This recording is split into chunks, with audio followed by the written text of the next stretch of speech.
Malawi has not been spared from the biting effects of climate change. Heavy rains induced by cyclones have recently hit the southern region, where apart from loss of lives, property including crops have been destroyed, leaving behind hopeless communities. The drought that hit the immediate past growing season is another example of farmers' vulnerability to climate change and its effects. Realizing the impact of climate change on livelihoods of rural Malawians, government, through the Ministry of Agriculture, brought in a program with the main objective of reducing the vulnerability of farmers to food insecurity and climate change effects. Under the Department of Irrigation, Program for Rural Irrigation Development, PRIDE, has already commenced construction of 6 irrigation schemes. The 6 irrigation schemes are Mako at Mafinga in Chitipa, Wowo in Palombe, Lingoni in Machinga, Matoponi and Mlooka in Zomba. The 6 completed schemes will reduce the vulnerability of 4,100 farming households. Immediately after completion, farmers in the completed schemes did not waste time but go straight into cultivation of various crops. At Mafinga, 174 farmers utilized 27.4 hectares to plant maize, out of which 108.8 tons were harvested. The farmers used part of the harvest for food and sold the rest to communities around Chisenga Trading Center, improving the food situation for the area in the process. People here were afraid of an impending hunger, but thanks to the scheme, they now have plenty of food and money which they have realized from the sale of maize.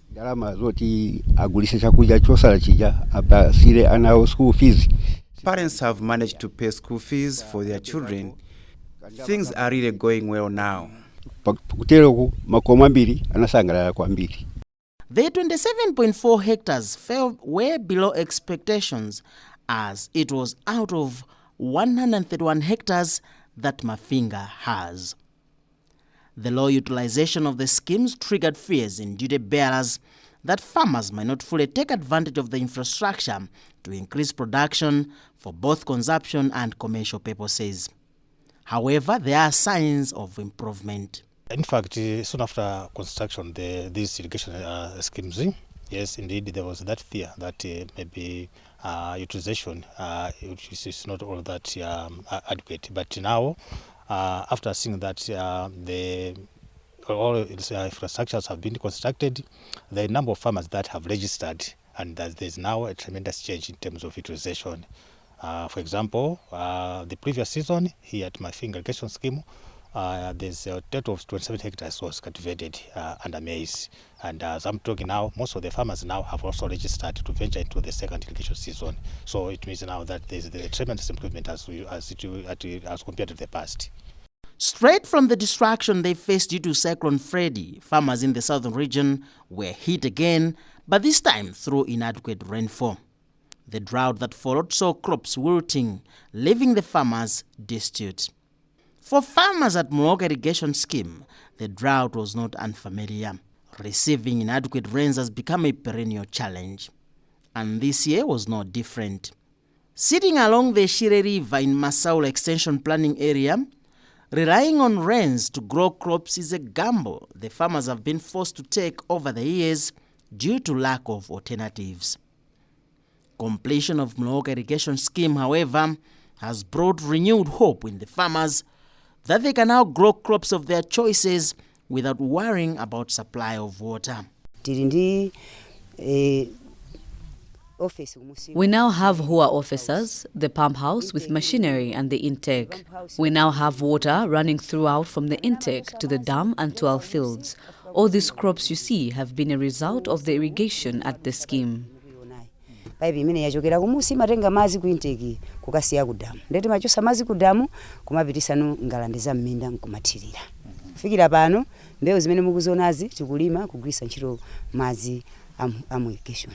With functioning irrigation systems in all the 6 schemes, Farming households will be guaranteed enough food and money which will come from the sales of their crops. In this way, Pride is fulfilling its objective of contributing to the resilience of smallholder communities in the districts the project is working in. Funded by the Malawi government and the International Fund for Agricultural Development, IFAD, Pride is also constructing Mzenge irrigation scheme in Kara Bay, Chipofya in Rumpi, and Doadambo in Doa. It is government's expectation that farmers in the completed schemes will take advantage of the irrigation infrastructure to improve their livelihoods by growing not just for consumption, but also for commercial purposes. To this end, Pride has not just put in place the infrastructure, but also trained the farmers in identifying markets for the produces. We've seen a great change because formerly we used to sell our produce in less quantities to vendors, but now that we are able to sell within the members, we are realizing good profits.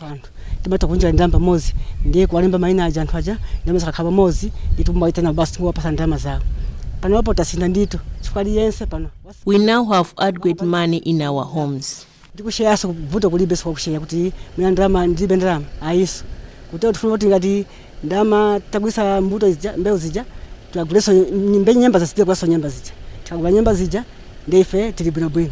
Most of the schemes are now into second production cycle, and the signs on the ground are encouraging.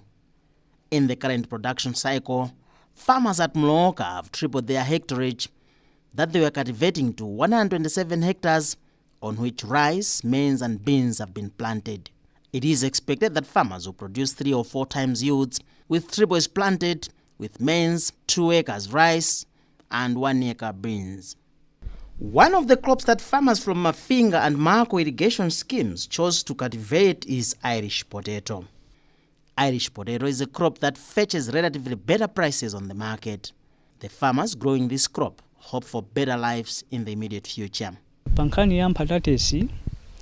This is our first year to grow Irish potatoes, but we are optimistic that this crop will help us realize the much needed finances.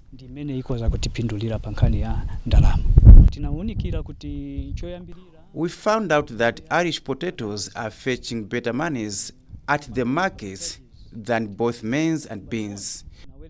This is why we chose to grow Irish potatoes.